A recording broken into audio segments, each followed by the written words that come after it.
La etiqueta Cubanos con Derechos en Twitter está que arde. Escuché apenas entré a la oficina. Resulta que a Mike Pompeo se le ocurrió hacer pública una carta que nunca envió al canciller cubano, solicitando la libertad de lo que él llamó presos políticos. Es un disparate, pero el gobierno de Estados Unidos, y en especial esta administración, mantiene la mentira en un pedestal con rango de diplomacia pública. ¿Quién dijo que un ciudadano que viole el Código Penal vigente en su país lo puede hacer porque políticamente adversa el sistema? Claro, ellos saben que ese es un prerequisito para poder imponer a los gobiernos las acciones de lo que llaman resistencia cívica no violenta. Se olvidan que Gandhi triunfó porque su causa era justa, la independencia de su patria. Los pueblos, como nadie, saben distinguir entre un patriota y un vulgar mercenario al servicio de la potencia que lleva casi 60 años tratando de rendirlo por hambre. No puede existir impunidad ni para justos ni para traidores. Quien viole la ley debe responder en los tribunales y cumplir la sanción del Código Penal vigente, que además es el mismo para todos los cubanos. Fue por esto que Cuba se incendió, pero no en las calles, sino en las redes sociales de Internet.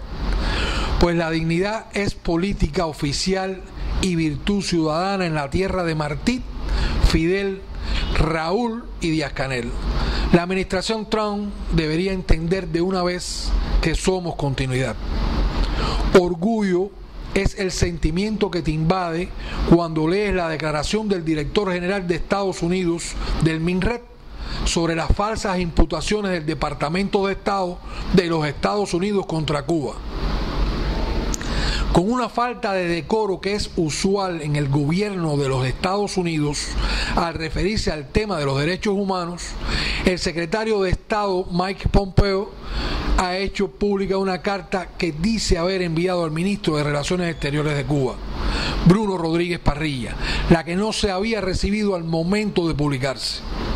El gobierno de los Estados Unidos actúa deshonestamente cuando plantea preocupación por la situación de los derechos humanos en Cuba o en cualquier lugar, y precisó que su trayectoria histórica, sus abusos constantes y flagrantes contra su propia población y la población de muchos países en el mundo, y su alianza a lo largo de la historia con regímenes dictatoriales, autores de los crímenes más oprobiosos, descalifican la autoridad moral de los gobernantes estadounidenses.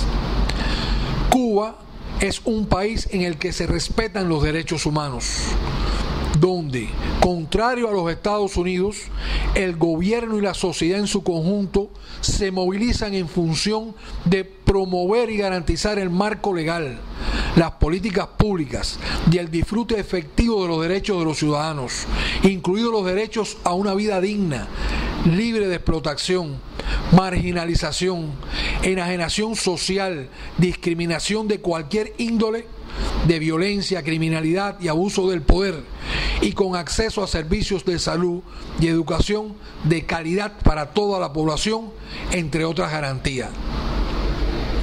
Agrego yo que no somos una democracia perfecta, pero sí mucho más justa y solidaria que la del norte brutal que nos desprecia. Por eso nuestro canciller Bruno Rodríguez Parrilla respondió a Pompeo en Twitter: Pompeo miente y calumnia. Gobierno de Estados Unidos es un represor global de derechos humanos, carece de autoridad moral. Levante el bloqueo, restablezca visado para cubanos, cese represión de migrantes y minorías y pobres.